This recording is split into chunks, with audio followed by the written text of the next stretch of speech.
tell us the 6 kinds of narcissists. So the grandiose narcissist is our classic narcissist. The preening, arrogant, pretentious, attention-seeking, look at me, but kind of fun at times narcissist. Life of the party, get it done, like stellar CEO on the stage. There's your grandiose narcissist. Okay.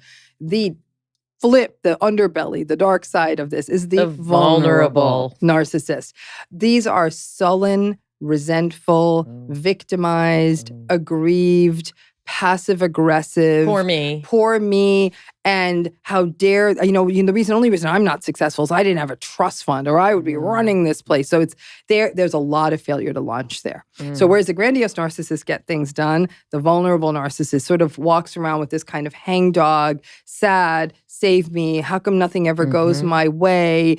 Why isn't anyone nicer to me? Yep. And they can get quite angry. Their anger is brooding and again, very passive-aggressive. It can be quite cruel. Yeah, I was just going to say there's a real vindictiveness.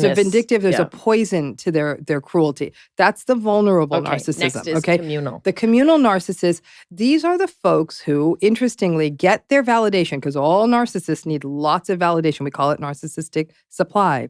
The communal narcissists get their narcissistic supply by being perceived as do-gooders, saviors, of people who fix the world. These are the people who do all this charitable, goody-good stuff, and they're doing it to get validation, not because of a commitment to the cause. These are never going to be anonymous donors. I can tell you that right now.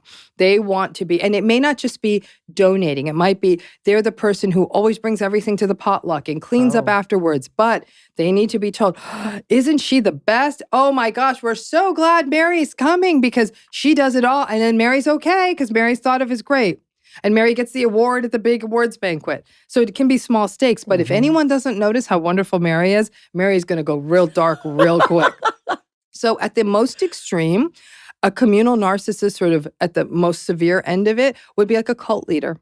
A person who is claiming to do all these good changes in the world. Magnanimous, self-development oriented, that kind of thing, but quite harmful, quite manipulative, quite exploitative.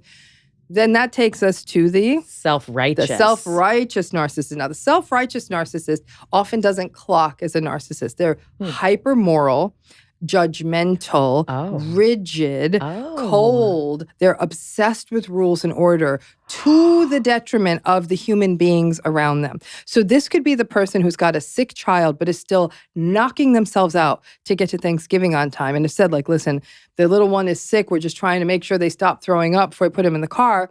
But little one is still sick, and they get to Thanksgiving 45 minutes later, and dinner's mostly done. And they explain, like, we said we're only going to be about 45 minutes late because the child is sick.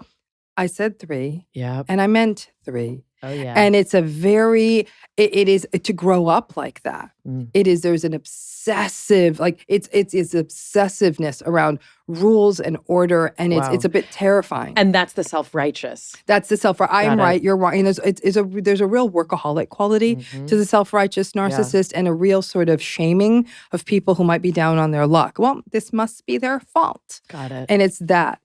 Yeah.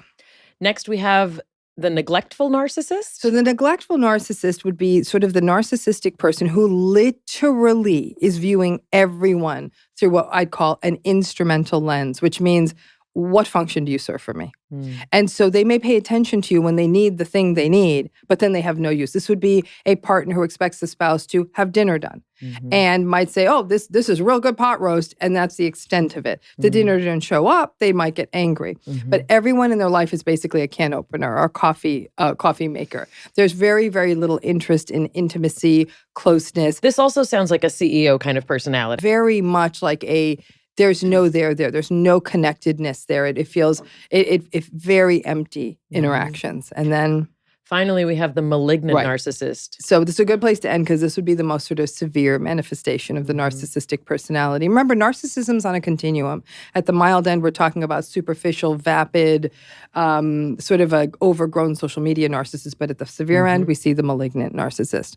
The malignant narcissist is all the qualities of a narcissist, but here we see far more severe manipulation, coercion, exploitativeness, isolation, menace is always sort of hanging out there. So it's terrifying. I always say malignant narcissism is the last stop on the train before psychopathy station. Oh, I mean, okay. It really is. It's quite severe.